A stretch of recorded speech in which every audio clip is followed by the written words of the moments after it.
Inay, ano po bang akala ninyo rito, hotel? Ang malamig na tinig ni Isabel, ang manugang, ay umalingaw-ngaw sa buong kabahayan sa mismong gabi ng Nochebuena. Katatapos lang ni Aling Leticia na mahanda ng pagkain mula pa madaling araw, mahugas ng pinakainan at maglinis ng buong bahay nang sinabi niyang, "Anak, dito na muna sana ako matutulog ngayong gabi. Nandito po ang buong pamilya ko galing probinsya. Ang sikip-sikip ng bahay, at magiging abala lang po kayo. Umuwi na lang po kayo ngayon." Walang awang tugon ni Isabel. Hindi makapaniwalang tiningnan ni Aling Leticia ang kanyang manugang. Ang katotohanan kahit isang gabing pagtulog sa bahay ng anak na 40 taon niyang pinalaki ay kailangan pa niyang ipagpaalam ay tila isang masamang panaginip. At ang mas hindi kapanipaniwala ay ang kanyang sariling anak na parang pipi ay walang masabi at nakatungo lamang sa isang tabi. Ang hindi alam ni Isabel noon ay kung gaano kalaking pagkakamali ang kanyang mabinitawang salita at kung paanong ang isang pangungusap na iyon ay magdudulot ng maresultang hindi niya kailanman inakala. Ang simula ngang lahat ay 3 araw bago ang Pasko. Linggo, alas 5 ang madaling araw, sa isang simpleng apartment sa Quezon City, ang 70 taong gulang na si Leticia Santos ay abala na. Ang amoy ngang nilulutong leche flan mula sa kanyang maliit na kusina ang hudyat ng pagsisimula ngang kanyang araw. "Naku, kailangan ko nang unahin itong leche flan. Paborito ito ni Marco mula pa noong bata siya." Habang maingat na sinasala ni Aling Leticia ang ekyoks, naalala niya ang kanyang anak noong maliit pa ito, kung paano nito sarap na kinakain ang kanyang luto. Mahirap man ang buhay nun, masaya sila. Kasama ang yumaong asawa, nabuhay sila sa isang pangarap, ang mapalaki ng maayos ang kanilang kaisa-isang anak. Ang loop ng kanyang prededer ay puno nga sangkap na ilang araw na niyang pinahahandaan. Magulay para sa lumpia, sangkap para sa pancit, at mga karne para sa menudo at kaldereta. Kahit maliit lang ang bahay na mag-isa niyang tinitirhan, ang pagmamahal na inilalaan niya para sa pamilya ay walang kapantay, lalo pang naging makabuluhan ang Paskong ito. Alam ni Aling Leticia na dumadaan sa matinding pagsubok ang kanyang anak na si Marco dahil sa pagkalugi nito sa crypto investment. Naalala niya ang matawang ang manugang niyang si Isabel, na laging may halong inis sa boses. "Tita, nababalif na ako kay Marco. Hindi ba dapat kayo ang gumawa ng paraan para maayos to?"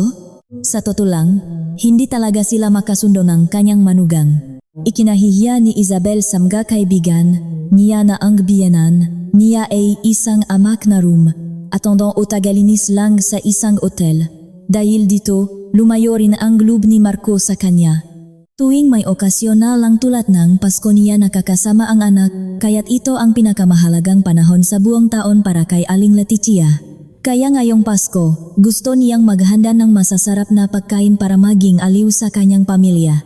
Alas 8 ngang umaga, gaya ngang dati, umasok si Aling Leticia sa perlas ng Silangan Hotel. Ang 40 minutong biyahe sakay ng MRT ay 10 taon na niyang routine. Hindi madali para sa isang 70 taong gulang ang magtrabaho bilang room attendant, ngunit kailangan niya ito para sa regular na pamumuhay at kalayaang pinansyal.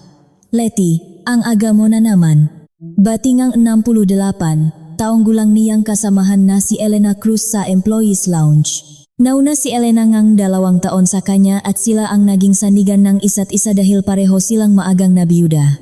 "Oo naman, nahanda pa ako ngang leche flan para sa Pasko." Wala ng oras para matulog ng mahaba, nakangiting sagot ni Leti. Ngunit sa likod ng ngiting iyon ay ang matinding pagod. Ramdam na niya ang hirap na dulot ng kanyang edad. "Grabe ka talaga.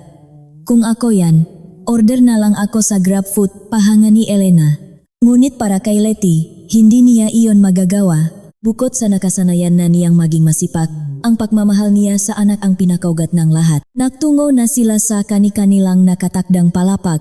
Si Leti ang namamahala sa mga kwarto mula ika-15 hanggang ika-20 palapag. Ang trabaho ng isang room attendant ay hindi lang simpleng paglilinis. Tinitiyak niyang perpekto ang kondisyon ng bawat kwarto para sa susunod na bisita. Mula sa pag-check ng masira hanggang sa pag-ayos. Nakakahanap si Leti ng kasiyahan sa trabahong ito. Sa dami ngang pinagdaanan niyang trabaho, dito niya naramdaman na direkta siyang nakakatulong sa kapwa. Lalo na kapag nakikita niya ang tuwa sa mukha ng madayuhang bisita dahil sa kalinisan ng kanilang silid. Pagsapit ng tanghalian, sabay silang kumain ni Elena sa tsantian ng nga empleyado. Kahit paulit-ulit lang ang menu, ito ang pinakamahalagang oras para sa kanila, ang oras ng kumustahan at pagbabahagi nga alalahanin. Letty, mukhang pagod na pagod ka nitong manakaraang araw. Okay ka lang ba? Nag-aalalang tanong ni Elena. Napansin niyang tila namumutla si Letty. Ano ka ba? Dalalang edad. Pero noong nakaraang linggo, sabi ng doktor, medyo mataas daw ang creatinine ko. Pinapabalik ako para sa follow-up check-up, kalmadong sagot ni Letty. Medyo nag-alala siya, pero inaakala niyang hindi naman ito malala. Naku, kailangan mong bumalik. Tandaan mo, kalusugan ang pinakamahalaga, payo ni Elena. Malaking ginhawa para kay Letty ang pagkakaroon ng kasamahang tulad ng isang tunay na pamilya. Sa hapon, ang ma-VIP suite naman ang kanyang inasikaso, mas masalan ang pag-inspeksyon sa mga ito. Sa 10 taon niya sa trabaho, kabisado na ni Letty ang bawat detalye. Habang naglilinis, naalala niya ang kanyang kabataan. Marami siyang pinasukang trabaho. Nakaroon sila ng maliit na karinderya ng kanyang asawa. Nang pumanaw ito, kung ano-ano ang ginawa niya para lang may taguyod ang anak. Ang makaranasang iyon ang tumulong sa kanya sa kasalukuyang trabaho. Ang hotel ay isang lugar kung saan iba't ibang tao ang dumarating at umaalis. Sa 10 taon, marami na siyang nakita at narinig masasayang sandali at malulungkot na pamamaalam. Ang ito ang nakpalalim sa kanyang pangunawa sa kapwa. Alas 4 hapon, umuwi na si Letty. Marami pa siyang kailangang ihanda para sa Noche Buena. Sa loob ng MRT, tiningnan niya ang kanyang cellphone. May mahabang text mula kay Isabel. Inay, darating din po pala ang pamilya ko galing probinsya ngayong Pasko. Biglaan lang po. Gusto raw nilang maranasan magpasko dito sa Maynila. Pasensya na po, pero sana maintindihan ninyo. Darating po si Mama, ang tita, at tito ko, 6 po silang lahat. Kailangan niyo pong magluto ng mas marami kaysa sa dati. At saka, sa araw po ang Pasko, pwede po bang dumating kayo ang alas 5 ang madaling araw para tulungan ako maghanda ang almusal? Masyadong marami, hindi ko po kaya mag-isa. Habang binabasa ang text, hindi maintindihan ni Letty kung bakit sa bahay pangang anak niya pupunta ang mabalay niya sa Pasko, isang gawing hindi karaniwan at tila walang konsiderasyon. Parehong mali ang manugang na nag-imbita at ang magabalay na pumayag. Ngunit sa huli, napagdesisyonan niyang gawin ito ng may ngiti para sa kapakanan ng kanyang anak. Hindi madali ang mahanda para sa 6 na dagdag na tao, pero kung para sa pamilya, gagawin niya ang lahat. Pagdating sa bahay, dumiretso si Letty sa kusina. Nakaramdam siya ng tuwa nang makita ang inihanda niyang leche flan. Bukas, maghahanda siya ng gagulay at sa susunod na araw, magpiprito ng lumpia. Kahit mag-isa, hindi niya alintana ang pagod kapag pamilya ang iniisip. Matapos ang simpleng hapunan, tinawagan niya ang anak. Marco, anak, kumusta? Naghahanda na ako para sa Noche Buena. Gumawa na akong paborito mong leche flan. Ma, wag niyo na pong pahirapan ang sarili ninyo. Pwede namang bumili na lang, sabi ni Marco na may bahit ng hiya. Ano ka ba? Mas masarap ang luto ni Mama. Nga pala, anak, mukhang mabigat ang dinadala mo ngayon, no? Ramdam ni Letty ang pagod sa boses ng anak. Okay lang po ako, Ma. Huwag po kayong mag-alala. Ngunit alam ni Letty na hindi okay ang kanyang anak. Mayroon siyang nararamdaman sa boses ng anak na 40 taon niyang inalagaan. Makita na lang tayo sa Pasko. Marami akong iluluto para sayo. Pagkababa ng telepono, napabuntong hininga si Letty. Ang makitang nahihirapan ang anak ang pinakamasakit sa lahat. Nang gabing iyon, nagpatuloy si Letty sa paghahanda hanggang hating gabi. Ang pagmamahal niya sa pamilya ang nagbigay sa kanya ng lakas para labanan ang pagod. Ngunit ang hindi niya alam, ang Paskong pinaghahandaan niya ng buong puso ang magiging pinakamalaking pagsubok sa kanyang buhay at sa pagsubok na iyon, isang di kapanipaniwalang katotohanan ang mabubunyag. 2 araw bago ang Pasko, Lunes, mas maagang dumating si Letty sa perlas ng Silangan Hotel. Kailangan niyang umuwi ng maaga para simulan ang maramihang paghahanda. Letty, ang aga mo yata. May problema ba? Nag-alalang tanong ni Elena, napansin ang kakaibang pagod sa muhangang kaibigan para sa Noche Buena. Sabi ngang manugang ko, darating daw ang buong pamilya niya. Aba, anong klaseng mabalay yan na sa bahay ng anak nila pupunta sa Pasko? Naku, siguradong pagod ka niyan. Ilan ba sila? 6 daw. Gulat na gulat si Elena. Hindi niya masip na isang 70 taong gulang na biyenan ang mag-isang maghahanda para sa ganun karaming tao. Yung manugang mo, anong ginagawa? Dapat tulungan ka niya? Ayon, busy raw dahil sa trabaho niya sa hotel. Hindi direktang nagreklamo si Letty, ngunit nabasa ni Elena ang nasa isip ng kaibigan. Samantala, sa isang hotel sa Makati, si Isabel Gomez ay may pulong kasama ang kanyang mga kasamahan. Bilang team leader ng Luzon Grand Hotel, malaki ang problema niya. Ang makuha ang exclusive wedding and events contract sa Perlas ng Silangan Hotel ay napakahalaga para sa kanyang promosyon. Bel, wala pa bang balita mula sa Perlas ng Silangan? Tanong ng isang katrabaho. Wala pa. Hindi ko nga malaman kung sino ang dapat kausapin doon, inis na sagot ni Isabela. Ang kontratang ito ay nakakahalaga ng milyon-milyon kada taon at magiging malaking tagumpay sa kanyang karera. Teka, di ba sabi mo sa Perlas ng Silangan nagtatrabaho ang biyenan mo? Baka may alam siya. Biglang nanigas ang muka ni Isabel. Cleaner lang po ang biyenan ko ron. Imposibleng may alam siya sa maganyang importanteng bagay. Halata sa boses ni Isabela ang hiya at pagtanggi. Ang mismong pag-amin sa trabaho ng kanyang biyenan ay isang pasakit para sa kanya. Tanghalian, tinawagan ni Isabel ang kanyang inang si Victoria Gomez, isang VIP concierge sa Perlas ng Silangan. Ma, ako to. May itatanong lang sana ako. Kilala mo ba kung sino ang may hawak ng wedding contract sa hotel? Sinusubukan kasi naming makuha yung deal. Naku, anak, hindi ko alam. VIPs ang hawak ko, hindi ganyang makontrata, pero tatanungin ko si Ricardo. Si Ricardo Salcedo ay ang sales director ng hotel at kasintahan ni Victoria. Nang gabing iyon, sinimulan na ni Letty ang paghahanda sa bahay. Mula sa paghihimay ng gulay hanggang sa paghahanda ng sangkap para sa lumpia, tila walang katapusan ang gawain. Nga alas 9 ng gabi, tumawag si Marco. Ma, sabi ni Belle, darating daw ang pamilya niya sa Pasko. Oh, alam ko, nahahanda na nga ako. Ma, wag po kayong magpakapagod. Nag-alala po ako. Puno ngang hiya ang boses ni Marco. Ngunit hindi niya kayang kontrahin ang asawa dahil sa 3 milyong pisong utang niya mula sa kripto. Okay lang anak, kaya ni mama to. Pagkababangang telepono, napabuntong hininga si Letty. Alam niyang nag-alala ang anak, ngunit masama ang loob niya na sa huli, sa asawa pa rin ito kumakampi. Kinabukasan Martes, nakatanggap ng tawag si Isabel mula sa ina. Anak, tinanong ko na si Richardo, si Mr. David Lim daw ang may hawak ng wedding contract. Mr. Lim? Sino po siya?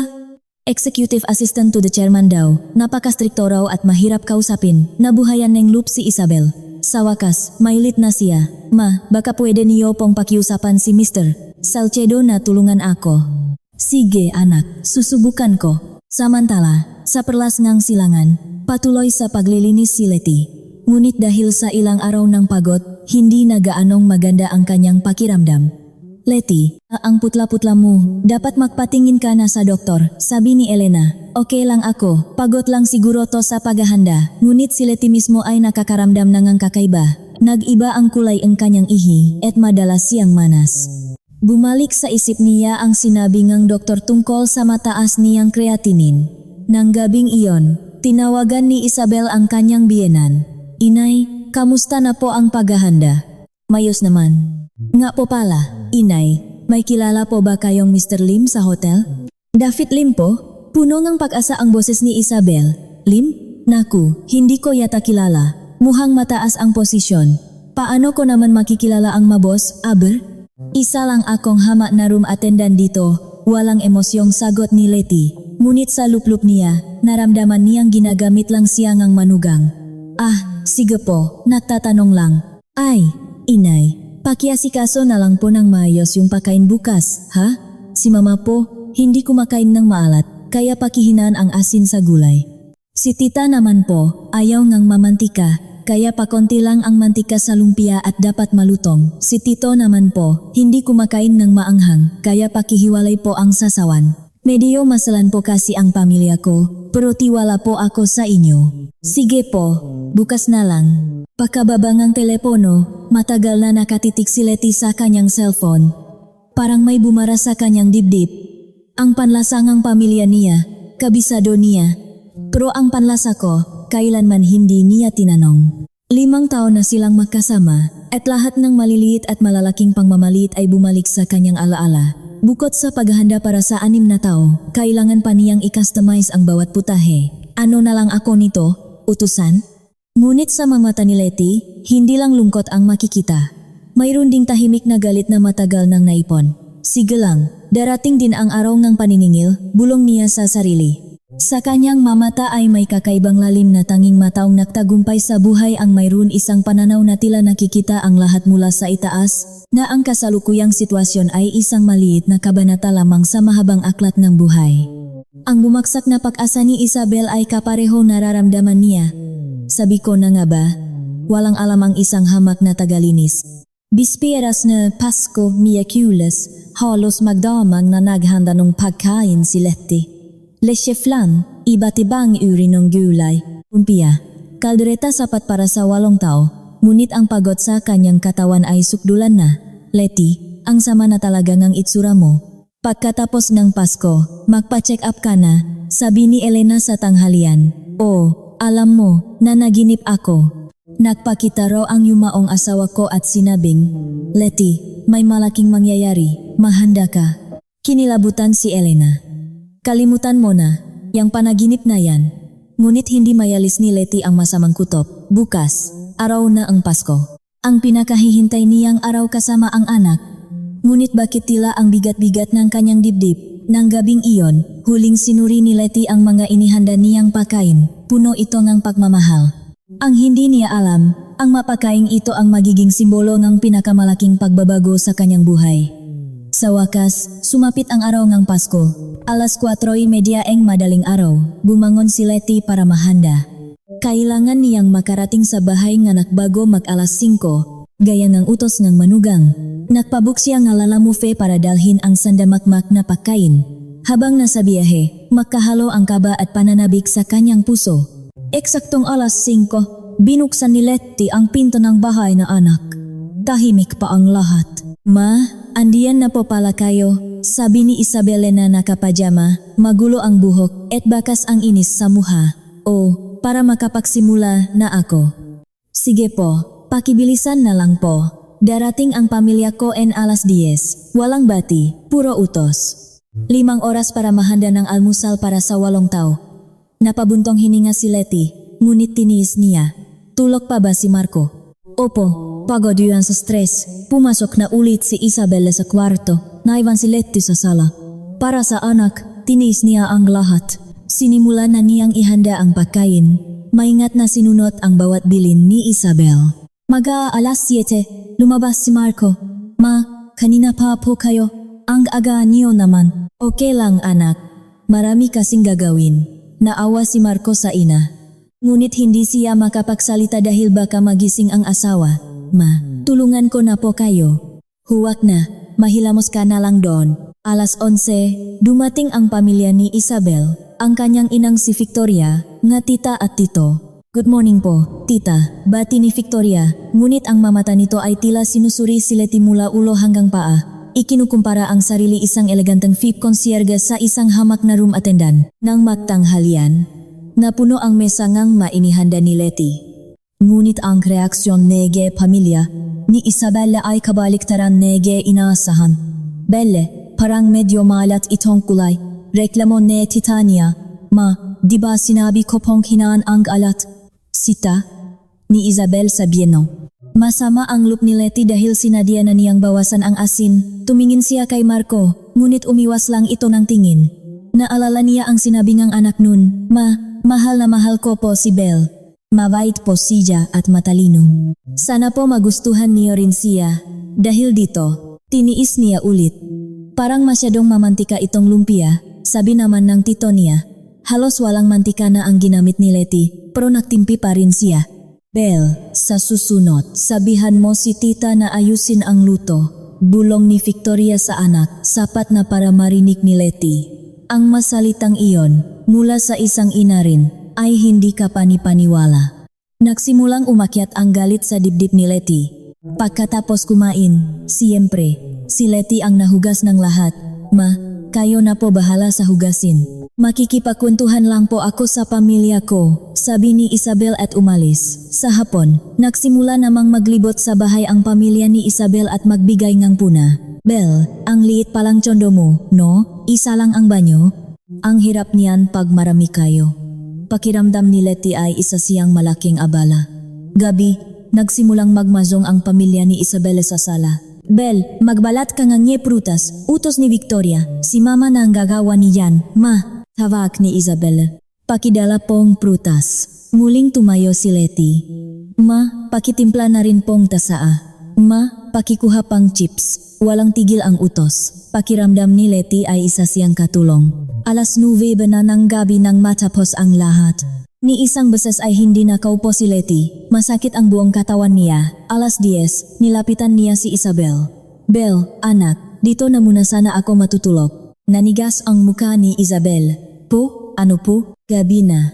Malayo pa ang uwian ko. Isang gabi lang. Biglang tumaas ang boses ni Isabel. Inay, ano po bang akala ninyo rito? Hotel. Umalingaw-ngaw ang kanyang sigaw. Napatingin ang lahat. Ang sikip-sikip na nga, makikisiksik pa kayo. Kita niyo namang dito matutulog ang pamilya ko. Hindi ba kayo marunong makiramdam? Umuwi na lang po kayo. Sa isang iglap, tila may naputol na pisis sa loop ni Letty. Anong sabi mo? Biglang naiba ang tono ni Letty. Lumabas ang bigat ng isang taong nabuhay ng 70 taon. Mula alas 5 ng madaling araw, nakluto ako para sa 8 tao. Nahukas, nakbalat ng prutas, naktimpla ng tsa at kung ano-ano pa. Buong araw niyo akong inutusan. Tapos ngayon, hihiling lang ako ngang isang gabing tulugan. Sasabihin mong hotel to. Natigilan ang lahat. Ang tahimik na biyenan ay biglang sumabog.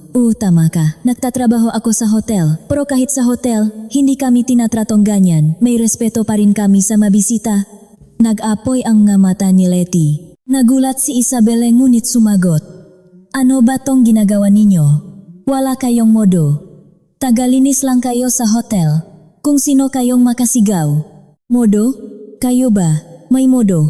Ganyan ba ang asal ng may pinag-aralan? Ang utusan ang biyenan buong araw tapos palayasin sa gabi? Kahit tagalinis lang ako, tao pa rin ako. Sinubukang umawat ni Marco. Ma, tama na po. Ikaw. Binalingan ni Letty ang anak. Ikaw ang pinakawalang kwenta sa lahat. Bakit ka nanahimik lang habang ganito ang ginagawa nila sa nanay mo? Hindi ka ba nahihiya? Para kanino ba ako nagtitiis ng lahat ng ito? Para sa'yo, di ba? Hangal ka? Hindi makasagot si Marco. Pinalaki ba kita nga 40 taon para lang panurin kang maging duwag? Okay lang sa'yo na ganituhin ng asawa mo ang nanay mo? Ma, itigil niyo na yan. Itong espesyal na araw, sinisira niyo. Huwag na kayong bumalik dito. Huwag na kayong magpakita sa amin kailanman. Sigaw ni Isabelle. Sige, aalis ako. Tandaan niyo to. Huwag na huwag kayong magsisi. Tahimik ngunit may bigat ang huling sinabi ni Letty bago tuluyang lumabas. Dala ang pait at galit. Ang hindi alam ni Isabel, ang isang pangungusap na iyon ang simula ng kanyang pagbagsak. Pagkalabas ni Letty, bumalik ang bigat ng kanyang 70 taong karanasan. May halong galit, pakadismaya, at isang matibay na desisyon sa kanyang muha. Alas 10:30 na, ngunit kinuha niya ang kanyang telepono at may tinawagan. Kailangan kong tulong, pumarito ka. Naglakad siya sa paligid ng subdivision. Ang malamig na hangin ay tila nagpakalma sa kanya. Naalala niya ang kabataan ni Marco. 12 taon lang ito nang mamatay ang kanyang asawa. Mula noon siya na ang naging ama at ina nito. Anak, pasensya na, late na naman si mama. Okay lang po ma. Kayo po ang mas pagod. Ang maalaala ay sariwa pa rin. Naalala niya ang bilin ng asawa. Letty, palakihin natin ng mayos si Marco. Ibigay natin sa kanya ang lahat ng hindi natin naranasan. Para sa pangakong iyon, isinuko ni Letty ang lahat. Ngunit ang anak na iyon ay nanahimik lang habang nilalapastangan siya. Gumuho ang mundo niya. Pagkaraan ng 30 minuto, isang itim na Mercedes Maybach ang huminto sa tapat ng subdivision. Isang lalaking naka-Amerikana ang bumaba at magalang na nagbukas ng pinto para sa kanya. Pasensya na po, nalate ako. Sumakay si Letty nang walang imik. Nagsimulang magbulungan ang matsismosang kapitbahay. Hindi ba nanay yan ni Marco? Bakit may ganyang sasakyan na sumusundo sa kanya? Sa loop na sasakyan, nagtanong ang driver, saan po tayo ma'am? Sa bahay. Hindi. Sa hotel muna tayo.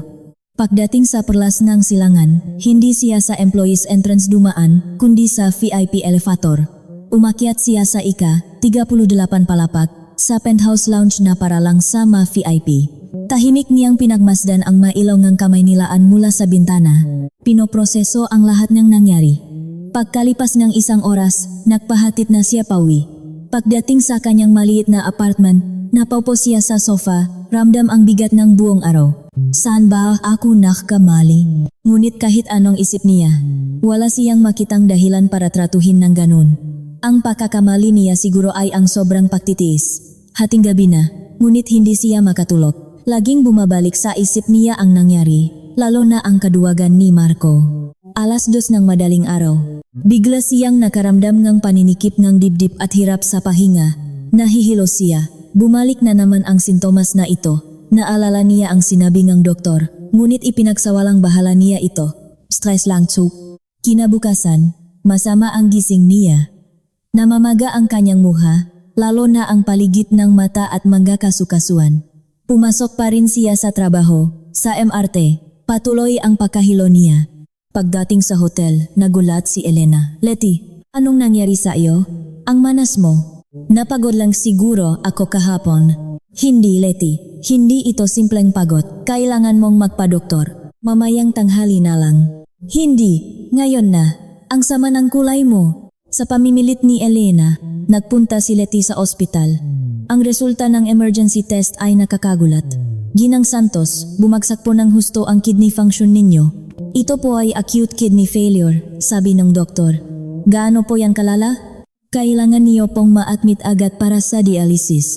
Huminto ang doktor at nagpatuloy, at kung lumala pa, baka kailanganin ninyo ng kidney transplant. Gumuho ang mundo ni Letty. Kasabay ng sakit ng kalooban ay ang pagbagsak ng kanyang kalusugan. Ang hindi niya alam, ang sakit na ito ang magiging daan para mabunyag ang lahat at makita ang tunay na kulay ng kanyang pamilya. Pabalik sa hotel, hindi pa rin makapaniwala si Letty. 3 beses sa isang linggo siyang kailangang magpa-dialysis. Letty, anong sabi ng doktor? Tanong ni Elena. Kailangan ko raw ng dialysis. Kailangan kong laging pumunta sa ospital. Hindi niya sinabi ang tungkol sa posibleng transplant. Samantala, sa Makati, si Isabel ay hindi na mapakali. Malapit nang mawala sa kanya ang kontrata sa Perlas ng Silangan. Bel, wala pa nga? Wala, laging na-reschedule ni Mr. Lim ang meeting. Kailangan niyang makuha ang kontratang iyon, lalo na't baon sa utang ang asawa niya. Naisip niyang muli ang kanyang biyenan. Baka may alam ito kahit papaano, pero dahil sa nangyari noong Pasko, nag-alangan siyang tumawak. Pagkaraan ng isang linggo, hindi na natiis ni Isabel. Marco, tawagan mo na si mama mo, baka may tulong siya. Pero galit na galit pa rin si mama. Kailangan natin to. Magsuri na lang tayo. May kalkulasyon sa isip ni Isabel. Mas mahalaga ang pera kaysa sa pride. Nag-aalanggang tinawagan ni Marco ang kina. Malamig pa rin ang boses ni Letty. Bakit? Ma, sorry po sa nangyari. Iyan lang ba ang itatawak mo? Ma, may kilala po ba kayong David Lim sa hotel?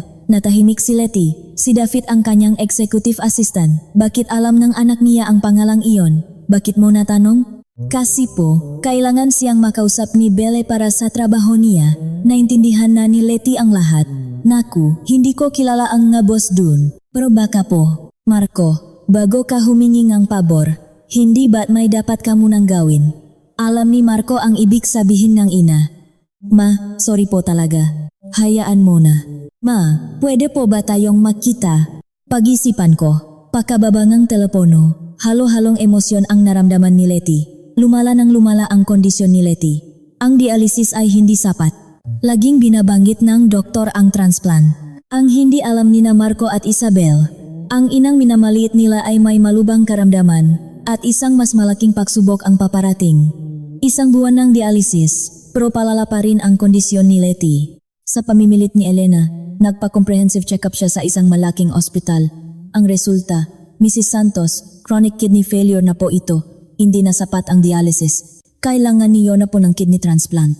Mayroon po ba kayong kapamilya na pwedeng magdonate? Hindi alam ni Letty kung paano sasabihin ito sa kanyang pamilya. Samantala, isang himala ang dumating kay Isabel. Tumawag si Mr. David Lim. Miss Isabel Gomez, this is David Lim from Perlas ng Silangan. Can we meet tomorrow at 2 p.m. regarding the wedding contract? Hindi mapaglagyan ang tuwa ni Isabel. Yes, of course. Saan po? sa VIP conference room ng hotel namin. Kinabukasan, handang-handa si Isabel. Pagpasok niya sa conference room, nagtaka siya. Walang tao. Ilang sandali, bumukas ang pinto. Tumayo siya para bumati, ngunit nang makita niya kung sino ang pumasok, nanigas siya sa kinatatayuan. Ang kanyang biyenan, si Leticia Santos. Ngunit hindi ang gusgusing itsura na nakita niya noong Pasko. Nakasuot ito ang eleganteng business suit at ang tindik ay puno ang autoridad. Iinay, nanginginig na sabi ni Isabel. Umupo si Leti sa kabilang dulo ng mesa. Good afternoon, Miss Gomez. Malamig at formal ang kanyang boses. Inilapak niya ang isang business card sa harap ni Isabel. Nanginginig itong kinuha ni Isabel. Leticia S. Santos, Chairman, Perlasngang Silangan Group. Namuti ang isip ni Isabella. Paano? Nagulat ka ba? Walang emosyong sabi ni Leti. Kayo po ang chairman ng Perlas ng Silangan. Oh, ako nga. Ako ang taong matagal mo nang gustong makuha ang pabor. Naging kulay papel ang mukha ni Isabella. Ang biyenang nilait-lait niya ay ang may-ari pa lang ng isang dambuhalang kumpanya. Teka, Miss Gomez, biglang naging matigas ang boses ni Leti. Bakit mo ako tinatawag na inay? Hindi ba't pinuto mo na ang gunayan natin? Huwag mong haluan ng personal na bagay ang business meeting na ito. Hindi ka ba naparito para sa kontrata? Walang masabi si Isabel. Tiningnan ni Leti ang presentation. Maganda ang plano, pero may kulang. Ano po yun? Isang malamig na ngiti ang sumilay sa labi ni Leti. Ang pagsusuri kung ang kumpanyang kadyal namin ay pinamumunuan ang isang taong may integridad at magandang pagkatao. Ang Perlas ng Silangan ay nakikipagpartner lamang sa mga kumpanyang may dignidad. Hindi kami nakikipag-unayan sa mga taong mapanghusga sa trabaho ng iba at walang respeto sa kapwa. Tapos na ang meeting na ito. Pag-uwi ni Isabel, ibinalita niya ang lahat kay Marco. Ilang araw lang, tinanggalan ng kumpanya si Isabel ng posisyon dahil sa pagkabigo sa kontrata. Samantala, nakaroon ng internal audit sa Perlas ng Silangan.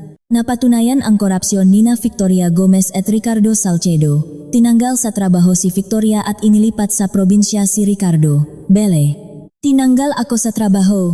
Sigaw ni Victoria sa telepono. Ma, naman, ang dami ko nang ang problema. Kasalanan tumbiyanan mo. Dapat kasi hindi mo ginanon. Bakit ma?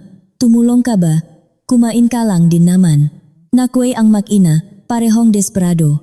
Isang araw, habang may pulong si Leti at David Lim, bigla siyang napasigaw sa sakit. Isang matinding kirot sa tagiliran ang naramdaman niya. Bago pa man siya matulungan, nawalan na siya ng malay. Dinala siya sa ospital. Tinawagan ng ospital si Elena. Kritikal na po ang pasyente. Kailangan na niyang maoperahan agad. Sabi ng doktor.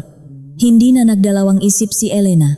Kinuha niya ang telepono ni Leti at tinawagan si Marco. Hello. Si Mr. Marco Reyes po ba ito? Ako po si Elena Cruz, katrabaho ng nanay ninyo. Opo, bakit po? Marco, ang nanay mo, nasa ospital siya. Malala na ang sakit niya sa kidney. Kailangan na niya ng transplant, kung hindi, mamamatay siya. Umiyak na sabi ni Elena. Nabitawan ni Marco ang hawak niya. Kidney transplant, naalala niya ang lahat ng sakripisyo ng ina. Anong nagawa ko? Pagkababa ng telepono, sinabi niya ito kay Isabel. Biglang nagbago ang itsura nito. Talaga? Malala na siya? Ibig sabihin, kung hindi siya makahanap ng donor, mapupunta sa atin ang hotel. Hindi makapaniwala si Marco. Anong sinasabi mo? Isipin mo, Marco, ito na ang pagkakataon natin. Pa namatay siya, ikaw lang ang tagapagmana. Bel, buhay ng nay ko ang pinag-uusapan natin. Unang beses na sinigawan ni Marco ang asawa. Anong mas mahalaga, buhay o pera? Matanda na rin naman siya. Halimaw ka, ang kailangan ko lang ay pambayad utang, hindi ang buhay ng nanay ko. Paano na yung utang natin? Huwag ka nang makialam. Hayaan mo na lang siyang mamatay. Ikaw lang naman ang pwedeng maging donor, di ba? Kinilabutan si Marco. Nakakadiri ka, Isabel. Babayaran ko ang utang ko, pero hinding-hindi na kita babalikan. Umalis si Marco at nagtungo sa ospital. Sa wakas, namulat siya sa katotohanan. Pagdating sa ospital, nakita niya ang ina sa ICU. Nakakabit sa mga makina, gumuho ang mundo niya. Dok, nasaan po ang doktor? Kailangan na po ang transplant. Ito na lang ang pag-asa, sabi ng doktor. Ako po ang magdodonato. Itest niyo na po ako agad. Kinabukasan, lumabas ang resulta. Perfect match po kayo. Nang makamalay si Letty, pumasok si Marco. Ma, anak, bakit ka nandito? Ma, ako po ang magdodonate ng kidney ko. Ano? Huvag. Ma, kasalanan ko po to. Dahil sa stress na naidulot ko, lumala ang sakit ninyo. Patawarin niyo po ako, ma. Ang sama-sama kong anak. Umiyak si Marco. Anak, okay na. Ang mahalaga, nandito ka na. Ma, patawarin niyo rin po ako. Masyado akong naging marahas sa inyo sa hotel, sabi ni Letty. Hindi po ma, kayo po ang tama. Si Isabela po, nagiwalay na kami. Hindi na niya ikinuwento ang masamang balak nito. Anak, kaya hindi ko sinabi sa iyo ang totoo dahil gusto kong matuto ka sa sarili mong pagsisikap. Gusto kong magtagumpay ka dahil sa galing mo, hindi dahil sa pera. Naintindihan lahat ni Marco. Ang tanga-tanga ko po, ma. Makalipas ang 2 araw, matagumpay ang operasyon. 1 buwan pagkatapos, pareho na silang magaling. Ma, gusto ko na pong matuto sa hotel. Talaga? Opo, mula sa pinakamababa. Gusto kong malaman kung paano ninyo ito naitayo. Siha, magsimula ka sa paglilinis. Samantala, bumagsak ng tuluyan ang buhay ni Isabel. Tinanggal siya sa trabaho. Ibinenta niya ang tsondo sa BGC, lumipat sa maliit na apartment, hanggang sa hindi na makabayad ng upa at mapalayas. Tumawag siya kay Marco. Marco, patawarin mo na ako. Pwede ba tayong magbalikan? Tapos na tayo. Isabel, tulungan mo ako, parang awa mo na. Problema mo na dyan. Kahit pera lang galing, sa nanay mo. Hindi ka pa rin nagbabago. Binabaan siya ni Marco ng telepono. Ilang buwan ang lumipas, natakpuan ni Isabelle ang sarili na nagtatrabaho bilang tagalinis sa isang mumurahing motel. Ang sahot ay kakarampot. Sa unang araw, kaharap niya ang isang maruming kwarto. Amoy alak at sigarilyo. Nakalat ang basura. Nagsuka siya, ngunit kailangan niyang tiisin. Habang nililinis ang inidoro, umiyak siya. Ganito pala ang trabaho ni inay sa loob ng 10 taon. Doon niya naintindihan ang lahat. Isang araw, napanood niya sa TV ang balita. Si Leticia Santos, chairman ng Perlas ng Silangan, ay naglunsad ng isang foundation para sa mga manggagawa. Lahat ng trabaho ay marangal, sabi ni Letty sa press conference. Sino yan? Tanong ng katrabaho niya. Biyenan ko. Sagot ni Isabelle, habang tumutulo ang luha. Huli na ang lahat. Si Marco naman ay nagsimula talaga sa paglilinis. Naranasan niya ang lahat ng trabaho sa hotel. Nanalo siya sa respeto NGMH empleyado. Pagkatapos ng 5 taon, naging Chief Operating Officer na siya. Ngunit nanatili siyang mapagkumbaba. Isang hapon, habang naglalakad sila ni Letty sa hardin ng hotel, sinabi ni Marco, Ma, ang saya ko po. Nakasama ko kayo, ako rin, anak. Ngayon, pakiramdam ko, tunay na tayong pamilya. Ipinagpatuloy nila ang pagpapalago sa Perlas ng Silangan at sa foundation nito. Ang tunay na halaga ng isang tao ay hindi na susukat sa yaman, kundi sa kung paano siya nabubuhay ng may dignidad at respeto sa kapwa.